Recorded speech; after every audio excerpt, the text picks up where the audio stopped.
Greetings, it is I, Tantus Naravan Dracovin, Lord and Emperor of the Dracovin Empire, and welcome. It is time to continue our discussion on the 5th edition of Dungeons & Dragons, 5th edition D&D. Where I last left off, I was talking about the multiverse, and especially the outer planes. I was giving you a tour of them. Let's continue our tour where we left off with the Grey Wastes of Hades. It is neutral evil, and known as the Three Glooms, where joy, passion, and hope do not exist. It is a grey, bleak land with ashen grey skies. Most unclaimed souls from both the upper and lower planes end up here, becoming larvae, which patrol the area in this kind of plane of despair. In fact, the plane suffers from the Shadowfarer Dispel optional rule that I talked about previously. It exists here, and you can use it also. The other optional rule is Vile Transformation. If you spend a long rest, you have to make a DC 10 Wisdom saving throw, or gain a level of exhaustion. After you get 6 levels of exhaustion, you don't die, you transform into a larvae. It's a vile transformation. You're permanently becoming a larvae. Of course, all your exhaustion is removed then. Larvae retain vaguely their human shape, face at least they have, but they have a kind of worm-like body and have very few memories of their former life. They have a stat block in the book for them if you want to look at them. They're horrific creatures which many other fiendish beings feed upon or use in vile rituals. So they are sort of the low place upon the plane. The bleak eternity of Gehenna is located between neutral evil and lawful evil. It is a place of suspicion and greed. It is the birthplace of Yugloths. It is got 4 layers, each one capped with volcanic mountain ranges and constant things. It's just volcanic mountain ranges everywhere, with floating kind of islands of rock that will occasionally smash into them, creating like shards and destruction.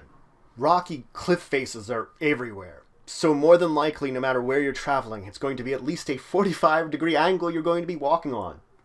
That's true. You're walking on angled ground everywhere there. And you have to worry about cliffs and canyons constantly being in your way, being hazards that you're going to have to overcome. You also have to worry about volcanic vents, spewing noxious fumes, or even fire. The dangers are just more than just the fiends. It's the plane itself is very dangerous. There is no mercy or compassion here. And the fiends here are the greediest and most selfish of anywhere in the multiverse. Now, the optional rule here is Cruel Hindrance. If you're going to cast a beneficial spell on someone, regardless if it's healing or some other kind of effect, you have to make a DC 10 Charisma save, but the spell has no effect, and the slot is wasted. Let's move on to the Nine Hells of Bator. This is a lawful evil plane, and it is the epitome of both those things, of law and evil. It is the epitome of premeditated cruelty. The devils here obey the laws of their more powerful ones. They basically keep to the rules, but each of them has their own individual plots that they have that are always trying to hatch in order to advance themselves deeper within there and gain more power. And above all of them, top of everything, is Asmodeus, ruler. But according to the rules there, if you defeat the one above you, you can take their position. It works like that. Even Asmodeus, should he be defeated and ousted, his position would be taken up. Never has happened. Now the optional rule here is Pervasive Evil. At the end of a long rest here, you have to make a Wisdom save DC 10, or your alignment shifts to Lawful Evil. If you remain in the plane 1d4 days after this shift has occurred, the alignment change becomes permanent. Otherwise, if you spend a day in another plane, it returns back to normal. Or a Dispel Evil and Good spell will also break the effect on you. Now Bator, the Nine Hells, has of course 9 layers to it, 9 circles.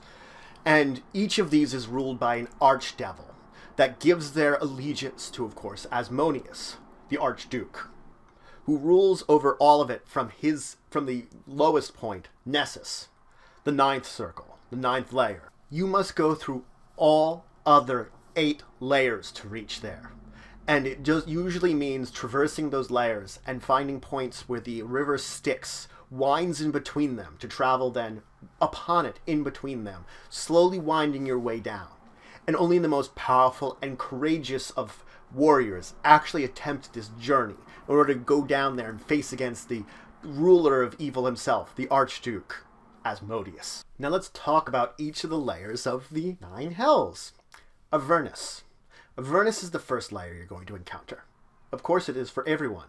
Planar travel is kept from all the other layers of the Nine Hells of Bator. One huge planar travel, you're going to add up in Avernus.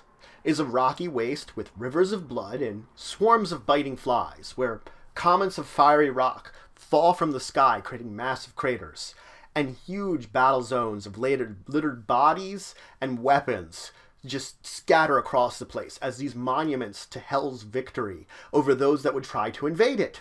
The archduchess Zariel rules this place, having supplanted the former ruler Bel. Bel is still there, basically forced into a subservient position as an advisor to her. Now this does not mean they're the only power with Avernus. Tiamat, the chromatic dragon deity, actually exists in this place as a sort of prisoner, ruling over her own domain.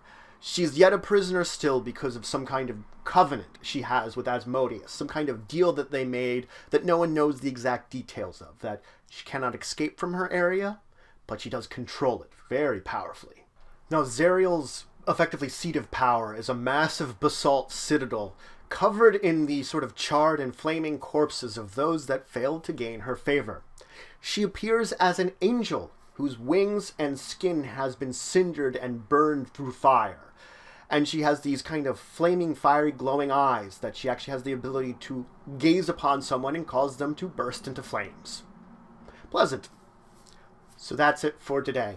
I introduced you to two new planes, Hades and Gehenna, both of which are terrible places to visit. And I moved on to the Nine Hells. I talked about the basics of the Nine Hells and their ruler Asmodeus. And I moved on and began talking about each of the layers, the Nine Hells themselves, with, of course, Avernus. The first one, led by Zariel, Burnt Angel. In the next episode, I will describe to you more layers, more circles of hell, as we dive deeper into it before heading back to the rest of the multiverse and finishing talking about that. So if any questions, comments, anything you want to say, anything you think I left out, please leave in the comments below. Please like, share, and of course subscribe. It shows your support for the channel, the Empire, and the work I do. If you want to show some extra support, you could always check out my Patreon, link in the description below. But regardless, until the next time, I bid you farewell.